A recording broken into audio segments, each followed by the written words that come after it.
مرکز G6 میں علامہ عبدالعزیز حنیف صاحب نے جو تبلیغی اور اصلاحی پروگرام شروع کیے اس کی تفصیل سے ذرا. جی، مرکز میں ان کے دعوت و تبلیغ کا جو انداز تھا وہ بڑا ایک خاص انداز تھا. وہ اکثر یہ کہا کرتے تھے، کیونکہ آپ کو مرکز کے محل و وقوع کا پتہ ہے، اور جو ساتھی سن رہے ہیں جنہوں نے دیکھا ہے مرکز، وہ بڑے اچھے طریقے سے جانتے ہیں کہ ہم G6 میں بالکل وسط میں ہیں، اور ہمارے ارد گرد بہت سارے مکاتب فکر کی مساجد ہیں، اور کم از کم 8-9 ہیں. تو وہ فرمایا کرتے تھے کہ کتاب و سنت کو دلیل کے ساتھ، اچھے اخلاق کے ساتھ پیش کرو، اور اس کے لیے ساتھ وہ آیہ مبارکہ بھی پڑھتے تھے کہ ادعو الی سبیل ربک بالحکمہ والموعظۃ الحسنہ. تو وہ کہتے تھے کہ جو بندہ یہاں اتنی ساری مساجد چھوڑ کر آپ کے پاس آیا ہے نا، تو کوئی تو وجہ ہے نا کہ وہ یہاں آیا ہے، اس لیے آپ اس کو موقع دیں. بہت زیادہ سختی کے ساتھ ایک دم چند جو امتیازی مسائل ہیں اس کے اوپر شدت اختیار کر کے دعوت دینے والا اسلوب ان کا نہیں تھا. بڑی حکمت کے ساتھ آہستہ آہستہ وہ لوگ بندے کو جو ہے نا اس کے ساتھ اپنا ایک پرسنل تعلق اور ایک محبت کا تعلق قائم کرتے تھے، اور دیکھتے ہی دیکھتے لوگ جو ہے نا وہ اس کی وجہ سے الحمدللہ کتاب و سنت کے صحیح منہج سے بھی واقف ہوتے جاتے ہیں، اور پھر ان کے اندر تبدیلی بھی آتی ہے. اور ہمارے سامنے بے شمار ایسی مثالیں موجود ہیں جو آپ نے بھی دیکھی ہیں اور ہم نے بھی دیکھی ہیں کہ الحمدللہ پورے گھرانے اللہ نے تبدیل کر دی. اس میں ایک خاص جو ان کا اپنے ساری زندگی کا عمل بھی رہا، اور ہمیں بھی جس کی، اور بالخصوص مجھے جس کی انہوں نے بہت زیادہ تاکید بھی کی اور نصیحت بھی کی، ایک تو یہ کہ وہ الحمدللہ ترجمہ اور تفسیر کی کلاس جو ہے خود پڑھاتے رہے ساری زندگی. ہم نے ابتدائی طور پر ترجمہ تفسیر گھر میں سب بہن بھائیوں نے بھی، اور میں نے بالخصوص گھر پہ بھی اور مسجد میں بھی والد محترم سے ہی سیکھا، اور یہ جو اسلوب ہے ترجمہ تفسیر کا یہ سارا انہی کا ہے. اور دوسرا حدیث کا درس، انہوں نے ساری زندگی مغرب کی نماز کے بعد حدیث کا درس ضرور دیا، اور اس میں بھی مشکات المصابیح جو ہے وہ ان کی بڑی جو ہے نا پسندیدہ حدیث کی کتابوں میں سے تھی، کیونکہ وہ کہتے تھے کہ اس میں مسائل جو ہے نا وہ بڑے اچھے طریقے سے عام بندے کو سمجھ آ جاتے ہیں اور آسانی کے ساتھ سمجھ آ جاتے ہیں. تو یہ جو دروس کا سلسلہ تھا ان کا مرکز میں تفسیر کا اور حدیث کا، اس کے جو ثمرات ہیں نا میں سمجھتا ہوں یہ بڑے خاص ہیں. اور وہ جب بھی کسی نئے عالم دین کو یا طالب علم کو کسی مسجد میں مقرر کرتے تھے تو اس کی تاکید ضرور کرتے تھے کہ آپ جو ہے یہ دروس جو ہے نا آپ نے ضرور دینے، ایک قرآن کی ترجمہ کلاس اور ایک حدیث کا درس. اور اللہ کی توفیق سے الحمدللہ مرکز میں ان کی زندگی میں بھی وہ سلسلہ جاری رہا، اور جس دن سے ان کی وفات ہوئی تو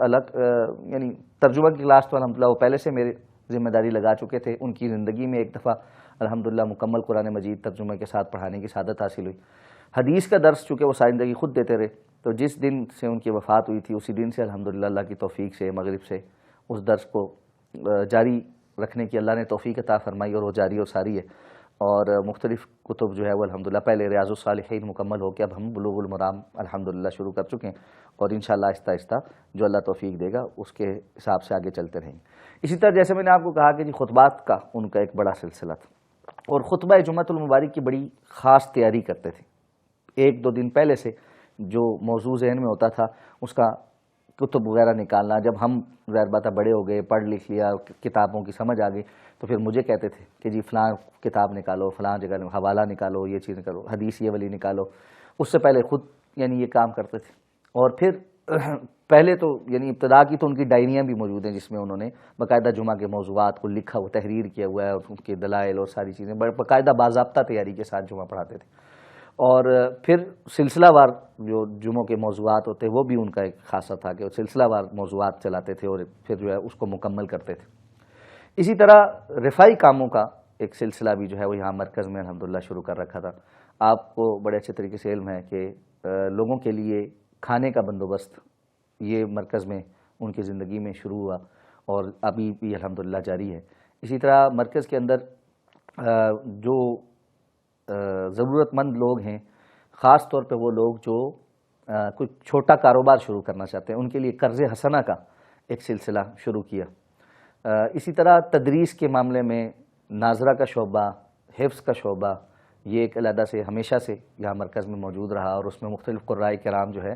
وہ والد محترم کی سرپرستی میں اپنی ذمہ داریاں سر انجام دیتے رہے. اور پھر اس کے ساتھ ساتھ لوگوں کے لیے مرکز کے اندر مختلف پروگرام منعقد کرنے کا سلسلہ، یعنی ان کو سہولت دینی. اگر کسی کے بچے کا عقیقہ ہے تو وہ مسجد میں آ کر کرے، کسی کا نکاح ہے تو وہ مسجد میں آ کر کرے، ولیمہ کرنا چاہتا ہے تو وہ مسجد میں آ کر کریں، تو مسجد یعنی ہمیشہ سے اس کے لیے اویلیبل ہوتی تھی۔ اسی طرح مختلف جو مسجد کے ارد گرد جو نمازی ہیں، جو جماعتی ساتھی ہیں، ان کے علاج معالجے میں ان کی معاونت کرنا، اولاد کی تعلیم کے حوالے سے اگر کسی کو ضرورت ہے، اور بچوں کی فیس وغیرہ جمع کرانے کے حوالے سے یہ جو ہے نا یہ پروگرام بھی انہوں نے اپنے یعنی زندگی میں شروع کیا تھا۔ اور خاص طور پہ اسلامک یونیورسٹی میں جو طلبہ شریعہ اینڈ لاء اور اصول الدین کے ڈپارٹمنٹ میں پڑھتے تھے، ان کی فیسوں کے حوالے سے وہ بڑی دفعہ جو ہے نا بڑے فکر مند ہوتے تھے، اور ایسے طلبہ کی معاونت کرتے تھے جو آگے چل کے صدقہ جاریہ بن جائیں۔ بہت سارے قراء اور طلبہ ایسے ہیں جو مختلف پاکستان کے مدارس میں پڑھتے ہیں، لیکن یہاں اسلام آباد سے گئے